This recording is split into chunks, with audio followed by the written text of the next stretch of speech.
Welcome to Brad on Drums. Today I'm going to show you a couple ways to use double stroke rolls on the drum set. By the way, you should stick around to the end of the video because I've got a bonus lesson that'll help you with your stick control. For those of you who are new, my name's Brad Allen and I'm a professional drummer who's also been teaching privately for over 20 years, and now I'm doing my best to pass along all that knowledge to you. Okay, how to apply double stroke rolls to the drum set. First of all, I want you to think of the following grid. One measure of rock beat followed by one measure of 16th notes like this.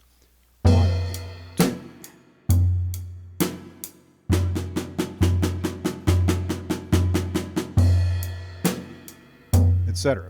Notice the sticking I'm using for the 16th notes is right, left, right, left. It's important when you're learning to improvise on the drums that you use consistent sticking patterns, especially in the beginning. That way, when you hear something in your head, you won't have to think about how you're going to play it. Next, we're going to play double strokes on each 16th note within that grid.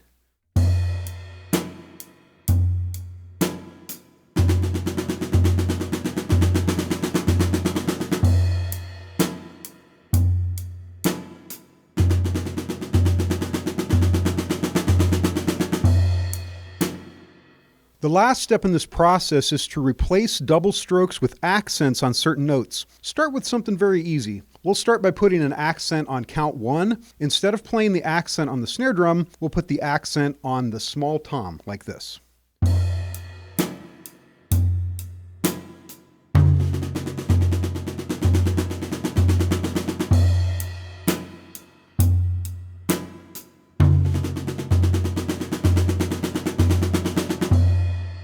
Again, that's very simple. You should practice putting accents on various notes within the 16th note measure. These accents can be on the snare drum or the toms. You may want to write down the ideas, write down some one measure examples of 16th notes with accents on a piece of paper, and then apply these ideas to the drum set.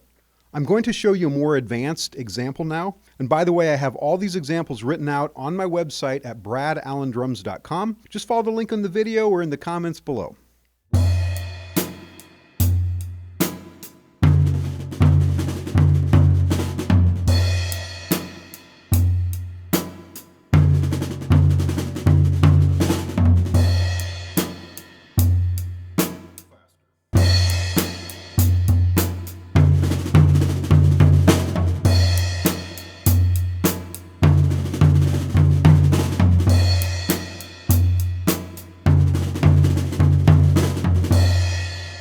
Notice I'm using my bass drum to help accent, not necessarily for every accent, but just enough to keep the bass drum going. This gives your playing a fuller sound. If you leave out the bass drum for too long, it starts to sound empty, kind of like the bottom fell out of your playing. As I'm playing these type of patterns, I'm focusing mostly on the melody created by the accents. Once you learn how to do this, you just automatically fill in the double strokes. You don't really think about them, and that's why it's important to maintain a specific sticking as you're practicing this type of pattern. Again, start with simple accents, maybe 1 and 3, or just on the 1 and the and, then gradually work up to more complicated accent patterns. Start with 1 measure fills, then extend it to 2 measures, 4 measures, etc. You want to learn to improvise with accents around the set using this type of idea. The example I gave here was used in a rock context, but you can do this same thing for funk or Latin grooves, anything where 16th notes will fit in well.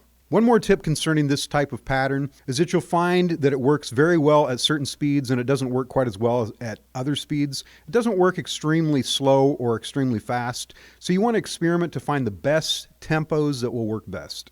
Let's try the same thing with triplets. We'll play a shuffle for the first measure and triplets for our fill.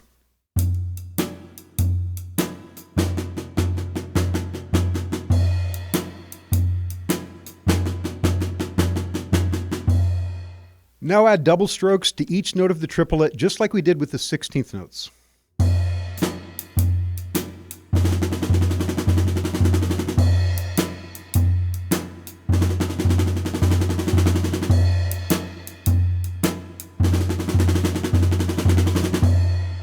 We'll go through the same process that we did with the 16th notes. Let's play an accent on the small tom on count 1.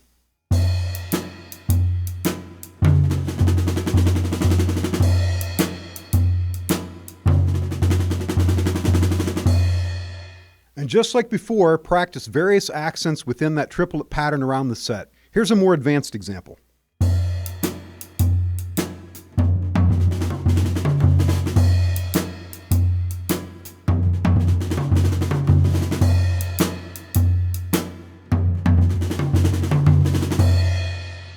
faster.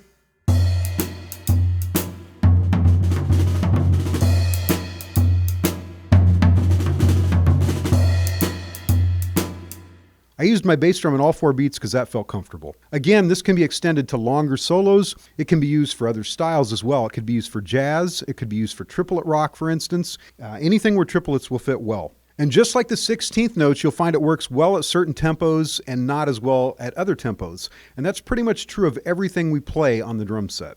As a thank you for watching today, I have a gift I'd like to send you. I have 10 of the best exercises for speed that I've created, and these are the same type of exercises that helped my student Matthew Lam win a fastest hands drumming competition 2 years in a row. Just follow the link in the video or in the comments below, and we'll see you next time.